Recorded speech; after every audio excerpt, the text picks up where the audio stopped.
So once again welcome to profit Laddu. तो आज हम बात करने वाले हैं 4 पीएसयू स्टॉक्स की जो मार्केट में बड़े ही बुलिश मोमेंटम है आजकल इन 4 पीएसयू स्टॉक्स में, जिसमें पहली कंपनी है गेल इंडिया, दूसरी कंपनी है इरेडा और तीसरी कंपनी है इसमें एनटीपीसी और चौथी कंपनी है इसमें रेलटेल।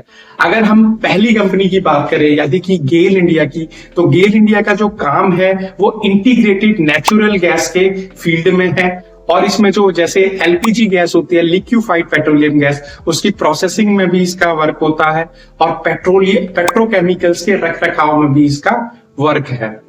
दूसरी जो कंपनी है इरेडा यानी Indian renewable energy development agency, और इसका जो देखो रिन्यूएबल एनर्जी का तो काम है ही है इरेडा का। दूसरा काम क्या है इसको जो आरबीआई ने क्लासिफाइड किया है as a infrastructure financial institution के तौर पर भी। और तीसरी जो कंपनी है एनटीपीसी यानी कि नेशनल थर्मल पावर कॉर्पोरेशन, उसका जो वर्क है ऑयल और गैस का एक्सप्लोरेशन का वर्क है, एनर्जी ट्रेडिंग का काम है और कोल माइनिंग का काम होता है उसमें। और चौथी जो कंपनी है जिसमें रेलटेल यानी कि टेलीकॉम का जितना भी रेल का काम होता है, जैसे वीपीएन सर्विसेज है, ब्रॉडबैंड है, रेलवे के भी जितने भी कंट्रोल्स हैं, जितने भी सिस्टम्स हैं, वो सारे जितने भी ऑपरेशंस उसके पूरी तरह से जो ऑपरेट किए जाते हैं वो रेलटेल के थ्रू ही होते हैं। तो आज हम इन चारों कंपनियों का ही फंडामेंटल एनालिसिस करेंगे और देखते हैं इनका फंडामेंटल एनालिसिस कैसा होता है। तो चलते हैं मेरे साथ कंप्यूटर स्क्रीन पर। तो आज मैं यहां पर हूं 4 पीएसयू स्टॉक्स का फंडामेंटल एनालिसिस करने के लिए, बिकॉज ये 4 पीएसयू स्टॉक्स हैं, इनकी बाजार में काफी धूम मची हुई है और काफी अच्छे मतलब भाग रहे हैं ये स्टॉक्स, अप ट्रेंड दिखा रहे हैं, बुलिश मोमेंटम दिखा रहे हैं। तो मेरा इनको फंडामेंटल एनालिसिस करना भी बहुत जरूरी हो जाता है, बिकॉज अगर मार्केट में कोई चीज की गूंज है या मार्केट में किसी चीज का हल्ला हो रखा है तो फंडामेंटल एनालिसिस करना तो बहुत जरूरी है। अगर स्टॉक भाग रहा है तो भाग क्यों रहा है। तो चलते हैं, सबसे पहली कंपनी है गेल। तो गेल का कर लेते हैं। ये गेल एक भारत रत्न कंपनी है। भारत रत्न मतलब जो नवरत्न कंपनियां होती हैं उन कंपनियों में से एक है, जिसमें नेचुरल गैस पाइपलाइन और 23,000 एलपीजी पाइपलाइंस और 6 एलपीजी गैस प्रोसेसिंग यूनिट्स है इनकी। पेट्रोकेमिकल्स की फैसिलिटी है, यानी कि कुल मिला के ये एक नेचुरल गैस पाइपलाइंस या एलपीजी जो एलपीजी गैस वगैरह प्रोवाइड कराते हैं उस तरह की कंपनी है और एक्सपेंडिंग कर रही है US for expanding in percent outside of India. Outside India के भी अपनी एक्सपेंशन कर रही है जो कंपनी है। तो बस यही इसमें देखने वाली चीज थी। बाकी इसके बाद में इसके फंडामेंटल्स को देख लेते हैं। सबसे पहले हमें देखना पड़ेगा इसका मार्केट कैप। तो मार्केट कैप हम देख लेते हैं इसका। ये क्या है, 1,19,432 करोड़ का, यानी कि कंपनी एक लार्ज कैप कंपनी है। लेस वॉलेटिलिटी होगी इसमें, ज्यादा ऊपर नीचे नहीं जाएगा, इसमें ठंडा सा स्टॉक होगा। जो लार्ज कैप कंपनी है तो ठंडी सी स्टॉक होती है। आपने रिलायंस इंडस्ट्रीज को कभी 10% बढ़ते हुए देखा है? नहीं बढ़ती होगी बॉस। क्यों नहीं बढ़ती? लार्ज कैप कंपनी है। लार्ज कैप कंपनियां बहुत धीरे धीरे बढ़ती हैं। तो ये लार्ज कैप कंपनी है तो लेस वॉलेटिलिटी होगी। तीसरा इसका पी देख लेते हैं। पी 11.3 और जो इंडस्ट्रियल पी है वो 19 का है, यानी कि इंडस्ट्रियल पी की तुलना में जो कंपनी है वो अंडर वैल्यूड है। बाकी आरओसी देख लेते हैं। आरओसी 14.7 मतलब सो है, मतलब ठीक है, ज्यादा अच्छा भी नहीं है ज्यादा वो भी नहीं। आरओई भी इसका ऐसा ही है 14.0, यानी ठीक ठीक है, अभी मतलब परफॉर्म करने की स्थिति में आई है कंपनी, ठीक है। उसके बाद में debt to equity which is very very good. Company में कर्जा बहुत ही कम है, 0.23, कुछ भी नहीं होता है। पैग रेशियो इसका थोड़ा सा गड़बड़ है भाई, 1.39 में पैग रेशियो थोड़ा गड़बड़ है। बाकी ये तीनों चारों जो रेशियोज हैं वो काफी अच्छे हैं, ठीक है जी। उसके बाद में चलते हैं वैल्यूएशन फैक्टर को, जो हम पीई के साथ में मीडियन पीई को कंपेयर करते हैं, जब उसका पीई कितना था 11 और यहां पे मीडियन पीई कितना आ रहा है, ये आ रहा है आपका 13। इसका मतलब अगर हम मीडियन पीई से कंपेयर कर रहे हैं तो यहां पे भी कंपनी अंडर वैल्यूड शो हो रही है, और जब इंडस्ट्रियल पीई से भी कंपेयर कर रहे थे वहां पे भी अंडर वैल्यूड शो हो रही थी। आप पीयर कंपैरिजन कर लेते हैं, यानी कि जो उसके कॉम्पिटिटर हैं उनकी तुलना में ये महंगी है सस्ती है, वो देख लेते हैं। उनकी तुलना में कितनी है, गेल 11, 102, 12, 23, 18, 12, 12, यानी पीयर कंपैरिजन में भी ये एक सस्ती कंपनी है। बाकी प्रॉफिट लॉस देख लेते हैं। नेट प्रॉफिट देखो, मैं ईयरली वाला नेट प्रॉफिट देखता हूं, बिकॉज क्वार्टरली वाले में नहीं पता चलेगा, ईयरली वाले में पूरी फिगर आएगी। 5,596 करोड़, 9,903 करोड़ एंड 12,432 करोड़, यानी कि प्रॉफिट रैपिडली बढ़ रहा है इसका भाई, तो शेयर तो भागेगा बॉस।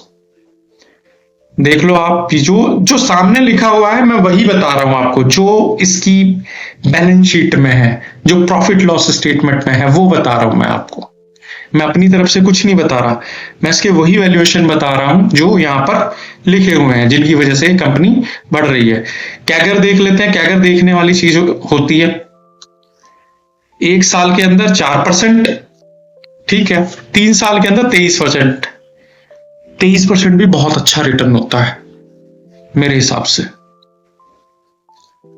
ठीक है। 23% भी उतना बुलिश नहीं है, बट ठीक है, अच्छा है। और जो CWIP यानी कैपिटल वर्क इन प्रोग्रेस कितना है इसका, यार वो भी इसका बहुत बढ़ रहा है। ये देखो आप,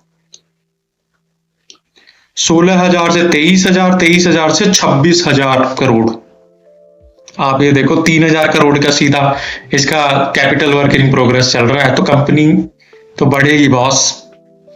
और फिर भी नेगेटिव कैश फ्लो से ये पॉजिटिव उसमें आ गई है। ये देखो कैश फ्लो भी इसका थोड़ा सा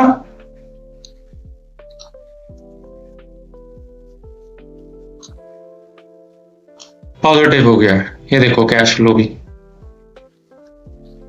उसके बाद आगे चलते हैं, शेयर होल्डिंग पैटर्न, जो सबसे इंपॉर्टेंट चीज होती है किसी कंपनी के अंदर। यार शेयर होल्डिंग पैटर्न देख लेते हैं।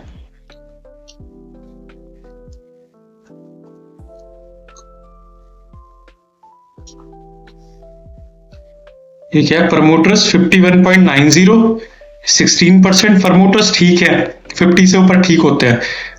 देखो FIIs भी कितना ज्यादा है, 16%, यानी कि इसमें जो स्मार्ट मनी है वो इंटेलिजेंट लोगों की मनी भी लगी हुई है। और 17% DIIs के पास में है। इवन गवर्नमेंट के पास में भी 7-8% है, और पब्लिक के पास में खाली 7% है, यानी कि पब्लिक बहुत कम है। इसका मतलब शेयर में पोटेंशियलिटी तो है बॉस, शेयर बहुत अच्छा है, बढ़ सकता है, आने वाले समय पे मील का पत्थर साबित हो सकता है।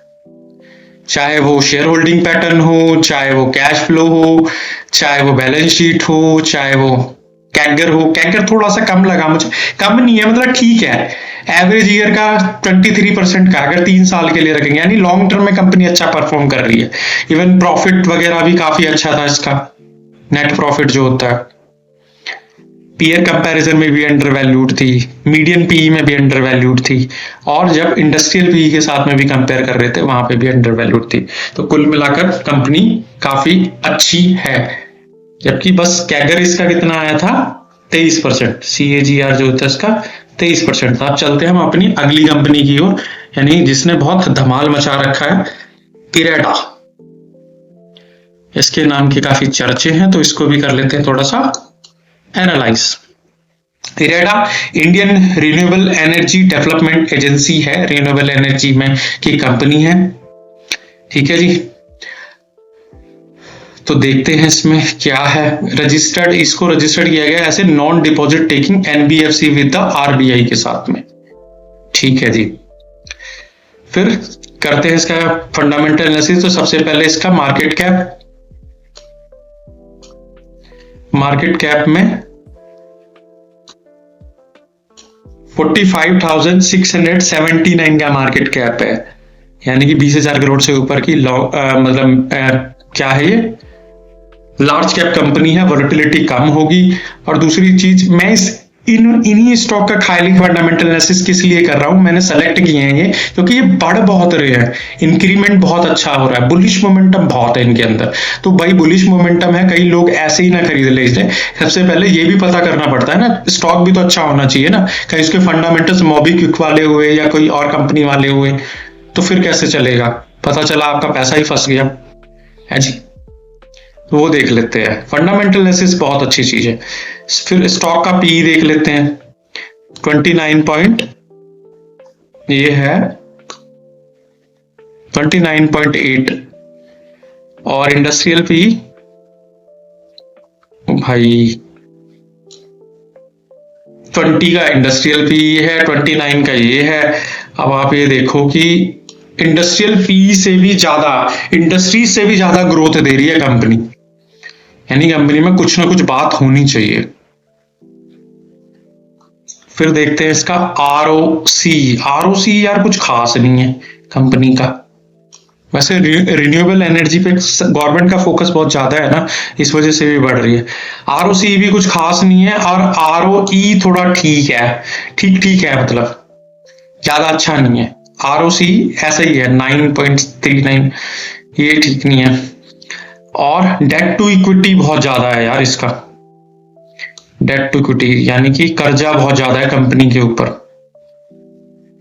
पैग रेशियो बहुत अच्छा है 0.88, पैग रेशियो काफी अच्छा है इसका, यानी कि जो आरओसी है वो थोड़ा कम निकला इसका। और कंपनी इंडस्ट्रियल पी की तुलना में ज्यादा थोड़ा महंगी है, काफी महंगी है, थोड़ा नहीं ज्यादा महंगी है। मीडियन पी से 38 का मीडियन पी है, और स्टॉक कर रहा है 29 पर। तो मीडियन पी की तुलना में अभी अंडर वैल्यूड है, एक साल के अंदर अंडर वैल्यूड दिखा रहा है। और पीयर कंपैरिजन करें जरा इसका, तो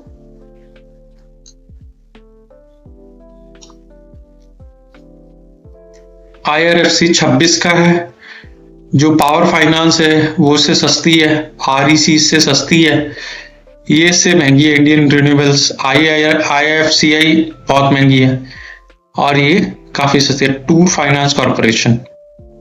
तो एज कंपेयर टू अदर जितनी भी फाइनेंशियल कंपनीज है,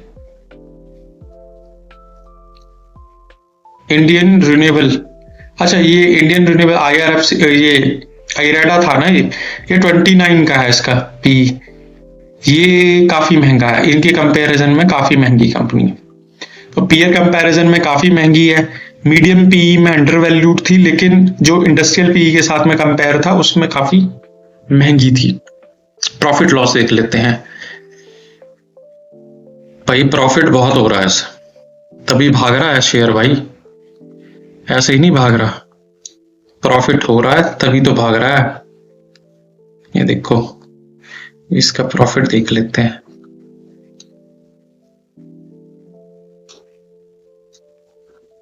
ये क्या है, ये सही नहीं बैठ रहा। ये प्रॉफिट देखो आप, 865 से 1252 से 1534 करोड़ प्रॉफिट हो रहा है भाई। प्रॉफिट कमा रही है कंपनी, तभी दे भी रही है। और 1 ईयर का आगे का पीछे का डाटा नहीं है इनका, बट 1 ईयर का जो एवरेज इनका रिटर्न्स है वो 23% का है, विच इज वेरी वेरी गुड। अच्छा, जो इसका कैगर है वो काफी ठीक है। नया अभी लिस्ट हुई थी ना ये, तो 1 ईयर का इसने 23% दिया, वो काफी अच्छा है। फिर कैश फ्लो वगैरह नेगेटिव है इसका। एक्चुअली फाइनेंशियल से जुड़ी हुई कंपनी है ना, तो फाइनेंस से जुड़ी हुई कंपनियां, मैंने आपको पहले भी बताया कि उनका जो कैश फ्लोज होता है वो मोस्टली नेगेटिव होता है। अब पॉजिटिव हो तो बहुत अच्छी बात है। बाकी जी इनका जो शेयर होल्डिंग पैटर्न यार ये क्या है, शेयर होल्डिंग पैटर्न। जो शेयर होल्डिंग पैटर्न है वो देख लेते हैं। 75 प्रमोटर के पास में है, 1% FIIs के पास में है, DIS के पास में बहुत कम है, पब्लिक फंसी हुई है 22%। यानी यार प्रमोटर्स के पास में तो ठीक है, लेकिन FII DIS के पास में कुछ भी नहीं है। यानी कि भाई कुछ भी हो सकता है, जो स्मार्ट मनी है वो नहीं है स्टॉक के अंदर, जो स्मार्ट मनी है वो नहीं है स्टॉक के अंदर। ये सोचने वाली बात है। और शेयर होल्डिंग पैटर्न में अगर इन्वेस्टर्स नहीं है ना, FII DIs नहीं है, यानी स्मार्ट मनी नहीं है, इंटेलेक्चुअल लोग नहीं है, जो फाइनेंशियल लिटरेसी वाले लोग हैं वो लोग नहीं है, तो सोचने वाली बात है। स्टॉक तो बढ़ रहा है, सारी चीजें ठीक ठीक हैं, लेकिन स्टॉक बहुत महंगा है और इसमें से जो इंटेलिजेंट इन्वेस्टर थे वो सारे निकल चुके हैं। इवन स्टॉक 9.83 की रैली पर है। तो चलते हैं हम अपनी अगली कंपनी की ओर। मतलब गेल के कंपेयर करें अगर इरेडा को, तो गेल ज्यादा बेटर थी। अब करते हैं NTPC। NTPC देख लेते हैं भाई। NTPC national thermal power corporation company है। अब चलते हैं इसके फंडामेंटल्स। वही सबसे पहले मार्केट कैप देखेंगे। मार्केट कैप भाई लाखों का है market cap, large cap company, less volatility. फिर आ जाओ PE पर। PE पर देखें तो 16 का PE है, और इंडस्ट्रियल PE अगर को देखें तो अगर 32 का PE है, यानी कि इंडस्ट्रियल PE की तुलना में काफी कम है PE, काफी कम है, तो अंडर वैल्यूड कैटेगरी में आ गई है। बाकी ROCE भी काफी कम है यार इसका, ROE भी कुछ खास नहीं है। येलो से दिखा देता हूं, कुछ खास नहीं है ROE भी। डेट टू इक्विटी वो भी बहुत ज्यादा है, 1.44 बहुत ज्यादा है। पैग रेशो तो भाई ऐसी कंपनियों से बच के रहना जहां पे कर्जा हो बहुत ज्यादा, ठीक है, और जहां पर ग्रोथ ना हो, प्राइस अर्निंग के मुकाबले ग्रोथ ना हो। इसका भी पैग रेशो काफी बड़ा हुआ है, तो कुछ खास नहीं है। कंपनी का जो प्राइस है वो भी नहीं बढ़ पा रहा है, ठीक है जी। तो चलो अगली इस पर, ठीक है, करें जरा PE को देखें इसके। 1 साल का मीडियन PE कितना है, 17 का। यहाँ कितना दिखा रहा, 16, यानी बराबर का है, ज्यादा अंडर वैल्यूड वगैरह नहीं है, एवरेज है, ठीक है। वैल्यूएशन वैसे ठीक है, उतना कुछ खास नहीं है।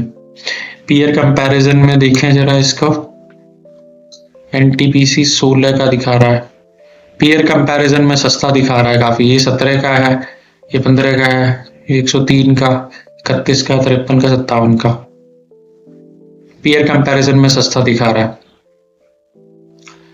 और खर्चा भी काफी था। और देखो मैं कह रहा था ना, इसमें इसका वैसे कंपनी कुछ कमा भी नहीं रही है, उसका असर यहाँ पे भी दिखाई दे रहा है। ये देखो, ये मैं दिखाता हूं आपको, ये अब इसका नेट प्रॉफिट भी देखो, प्रॉफिट भी इसका घट रहा है, 5500 करोड़ से 5300 करोड़, 5300 करोड़ से 5100 करोड़, यानी कि प्रॉफिट भी घट रहा है कंपनी का। ये क्या था, क्वार्टरली रिजल्ट्स, क्वार्टरली प्रॉफिट था ये, लेकिन कंपनी का एनुअली प्रॉफिट बढ़ रहा है भाई, एनुअली प्रॉफिट बढ़ रहा है। वैसे एनुअली प्रॉफिट बढ़ रहा है,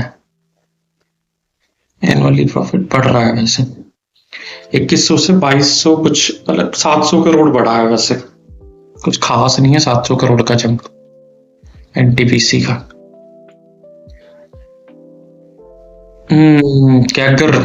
कैगर देखे तो यार काफी ठीक है, 13% और 40%, काफी अच्छा है, कैगर काफी अच्छा है इसका।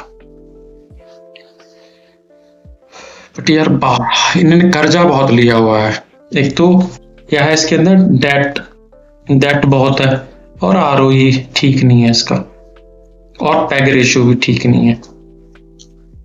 बाकी कैगर ठीक है। कैश फ्लोज भी यार पॉजिटिव हो गया है, ये भी काफी अच्छा सिग्नल है वैसे। कैश फ्लोज भी ये काफी अच्छा है। कैश फ्लो ठीक है।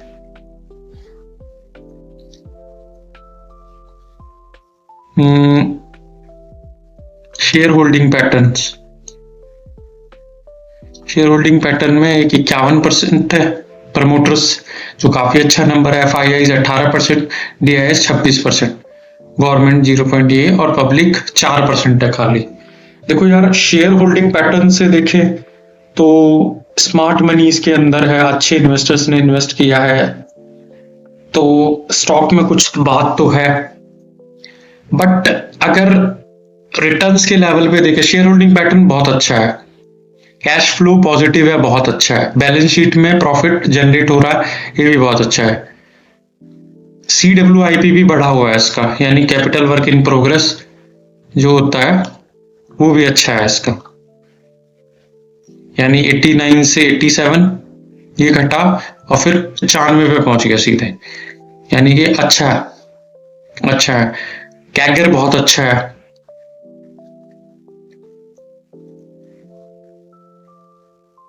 पीयर कंपनी के जो मुकाबले है वो काफी सस्ती है, बाकी इसमें बराबर की है। यहाँ पे स्टॉक का पी अंडर वैल्यूड दिखा रहा है, लेकिन जो इसमें थोड़ी सी वो वाली बातें हैं, वो एक तो डेट इक्विटी रेशियो है इसका 1.44 है, यानी डेट काफी है इसके ऊपर।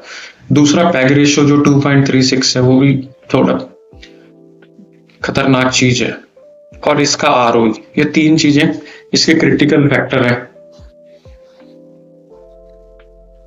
4.45% से ये बड़ा है।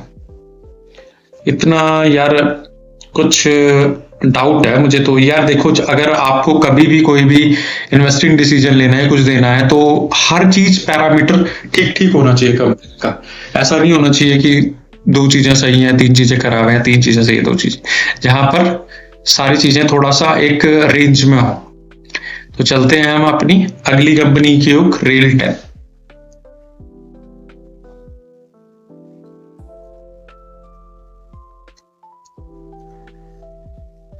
रेलटेल में देखते हैं क्या है। रेलटेल incorporated in 2000 और objected to creating nationwide broadband and VPN services, telecom में है ये company, and modernise the control operation of safety system of Indian railways. और ये भी एक नवरत्न कंपनी है। चलो करते हैं नवरत्न कंपनी का फंडामेंटल एनालिसिस, और इसमें देखते हैं ये क्या हो गया। चलो भाई चल, 10,000 करोड़ की कंपनी है भाई, एक मिड कैप कंपनी है, यानी कि थोड़ा वॉलेटिलिटी तो देखने को मिलेगी इसमें। बाकी मैं इसलिए कर रहा हूं इस कंपनी का एनालिसिस बिकॉज ये 6% तक बढ़ी है। बढ़ेगी तो बढ़ने में पता भी तो चलना चाहिए कि इसके फंडामेंटल किस तरह के हैं। स्टॉक का पी 37.6 दिखा रहा है। ROC बहुत अच्छा है, ठीक है जी, ROC बहुत अच्छा है। और डेट टू इक्विटी बहुत अच्छा है, डेट टू इक्विटी भी बहुत अच्छा है इसका।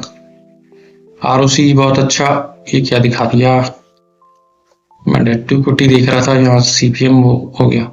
डेट टू इक्विटी काफी अच्छा है। और ROE भी एवरेज ठीक है, 15 का ठीक रहता है, ठीक है जी। इंडस्ट्रियल पी से कंपेयर किया इसको आप कर लेते हैं, 41.30 इंडस्ट्रियल पी और स्टॉक का पी 37 है, यानी कि यहाँ पे अंडर वैल्यूड शो हो रहा है। पैग रेशियोज की देखने वाली बात है यार, पैग रेशियो बहुत बड़ा हो, एक पैग रेशियो इसमें काफी क्रिटिकल है, इस स्टॉक के अंदर पैग रेशियो काफी क्रिटिकल है बॉस।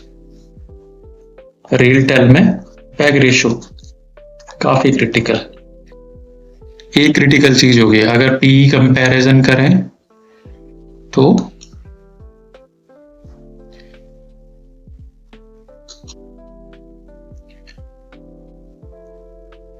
पी कंपैरिजन करें तो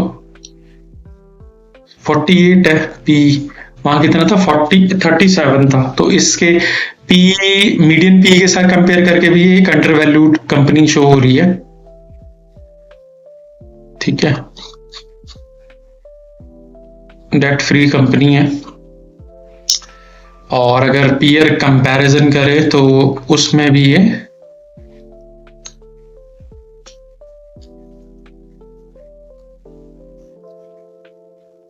पीयर कंपैरिजन करें तो 37, 41, 66, 55, 118 और 14, उसमें भी अंडर वैल्यूड है अगर पीयर कंपैरिजन भी करें। यानी रियलटेल है तो अच्छी यार, बस केवल पैग रेशो खराब था इसका। बाकी इसके प्रॉफिट लॉस देख लेते हैं, प्रॉफिट कितना बना रही है। प्रॉफिट भी ठीक ठीक बना रही है भाई, प्रॉफिट भी अच्छा बना रही है। ये लो, प्रॉफिट भी बना लिया इसने तो 188 से 246 और 246 से 268 करोड़ तक है। गुड, कुछ तो बना रही है कम से कम। देखो अब कैगर देख लेते हैं, compound annual growth return, average return कितना बना था इसने, बना के दिया है अपने इन्वेस्टर्स को।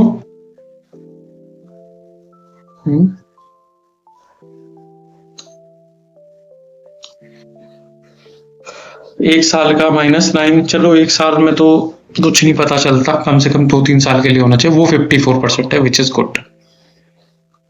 बैलेंस शीट में क्या दिखाई देता है, बैलेंस शीट में CWIP कितना है, वो 142, ये भी अच्छा है। ये देखो 157 से 130, 130 से 142 हो गया, which is good. Cash flow 3 से 60 का कैश फ्लो भी यहाँ पे 59 से 3 से सीधा 60 पहुंच गया, 60 करोड़, विच इज गुड।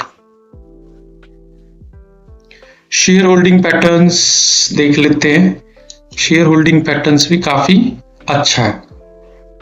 तो भैया प्रमोटर के पास में ही 72%, 73% है। चलो FIIs थोड़ा कम है, DIIs भी कम है, पब्लिक 23% है। FII DI थोड़े कम है यार इसमें, but as compare to NTPC, as compare to IREDA मुझे बेटर लगी कंपनी। ठीक है, FII DIs थोड़े कम है इसमें, थोड़े का काफी कम है इसमें, पर प्रमोटर्स काफी ज्यादा है ना। प्रमोटर्स तो 72%, 73% तक है, which is a good number, ये अच्छा है इसमें। तो बस इसमें एक चीज जो पैग रेशो है वो मुझे काफी ज्यादा लगा, वो सही नहीं है बिल्कुल भी। बाकी सारी चीजें ठीक है इसकी। तो अगर मैं चारों कंपनियों को कंपैरिजन करूं, चाहे वो गेल है, चाहे वो इरेडा है, चाहे वो NTPC है या रियलटेल है, अगर मैं इनको नंबरिंग दूं, रेटिंग करूं इनकी, तो सबसे पहले मुझे गेल अच्छी लगी, दूसरे नंबर पे रियलटेल ये जो कंपनी है, तीसरे नंबर पे मुझे NTPC और चौथे नंबर पे इरेडा मुझे सही लगी। तो ये 4 कंपनियां हैं। और अगर अभी भी आपने मेरे चैनल को सब्सक्राइब नहीं किया है और मेरी वीडियो को लाइक नहीं किया है, तो please subscribe my channel and like my video. Thank you so much.